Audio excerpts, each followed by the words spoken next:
I never thought a single joke could erase the way my husband looked at me, but that's exactly what happened. My name is Alyssa. I'm 32 years old, and until recently I believed my past was just that, my past. Something closed, buried, irrelevant. I was wrong. I met my husband, Daniel, when I was 27. He was steady in a way I had never been. Calm. Predictable. Not boring, just grounded. Back then, I told myself that was exactly what I needed after years of chaos. Years I liked to laugh about. Years I used to call my wild phase. Before Daniel, my life was messy. Parties every weekend. Dating apps. Situationships. I wore my recklessness like a badge of honor. If someone asked, I'd joke about it. I'd say things like, I got it all out of my system early. I thought honesty made me mature. I thought laughing about it made me harmless. Daniel knew I wasn't perfect. I told him I'd lived a different life before him. He didn't ask for details and I didn't offer them.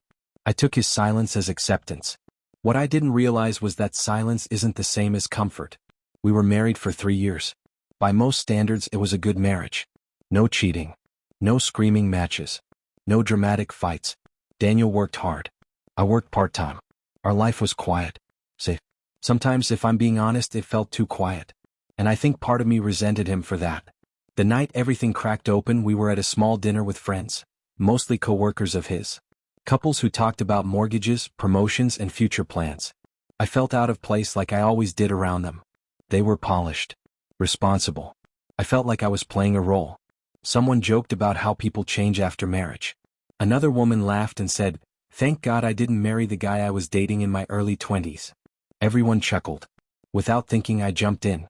"Oh, trust me," I said, smiling, swirling my drink. If Daniel had met me during my 304 phase, he would have run the other way.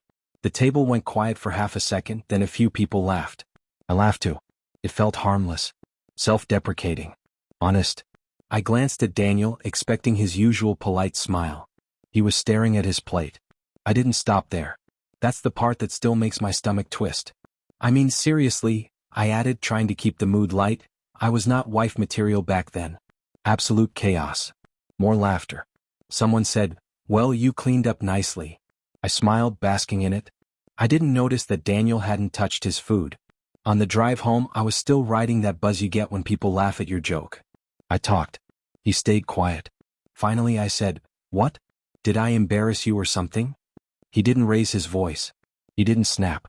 He just said, "Why would you say that?" I shrugged. "Say what?" It was a joke. "You know I didn't mean anything by it." He nodded slowly, eyes still on the road. "You joked about being someone no man should take seriously." I rolled my eyes. "Oh my God, don't be dramatic. It was before you. It doesn't matter." That's when he looked at me. Not angry. Not hurt. Just distant. "It matters to me," he said.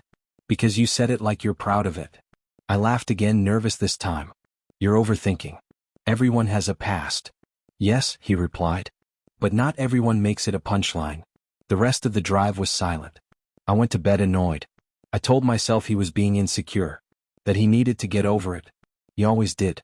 But the next morning something was different. Daniel wasn't cold. He wasn't mean. He was polite. Too polite. Like a man talking to a coworker instead of his wife. Days passed. Then weeks. The warmth was gone. He stopped touching me casually. Stopped joking. Stopped asking about my day. When I tried to cuddle, he'd shift away just enough to make it subtle. I confronted him one night. "Are you still stuck on that stupid joke?" He looked tired. "It wasn't a joke to me." "So what, you think I'm still that person?" I asked, offended. He paused. "I think you don't respect yourself the way I thought you did." That hurt more than I expected. I snapped back. "So now you're judging me for my past?" "No," he said quietly. "I'm listening to how you talk about it." A week later he told me he needed space. I laughed in his face. "You're leaving because of a joke?" He shook his head. "I'm leaving because I can't unsee what I saw." I thought he'd cool off. That he'd miss me. That I'd apologize and things would go back to normal. Instead he packed a bag. Watching him walk out felt surreal. Like I was watching someone else's life unravel, not mine. I kept waiting for him to turn around. To say this was ridiculous. That he overreacted. He didn't. At first I was angry. I told my friends he was insecure. That he couldn't handle my honesty. They agreed. They always did. But something strange started happening after he left. Men stopped taking me seriously. Not immediately. Slowly. Dates that went nowhere. Conversations that never progressed past surface-level flirting. Men who treated me like a temporary distraction, not a potential partner. When I tried to talk about commitment, they'd joke it away. Or ghost me entirely. One man actually said, "You seem fun but not exactly long-term." That sentence echoed in my head longer than it should have. I started replaying that dinner. My words. My laugh. Daniel's face when I said them. For the first time, I wondered if the joke wasn't harmless at all. Maybe I hadn't just embarrassed my husband. Maybe I'd told the world exactly how to see me.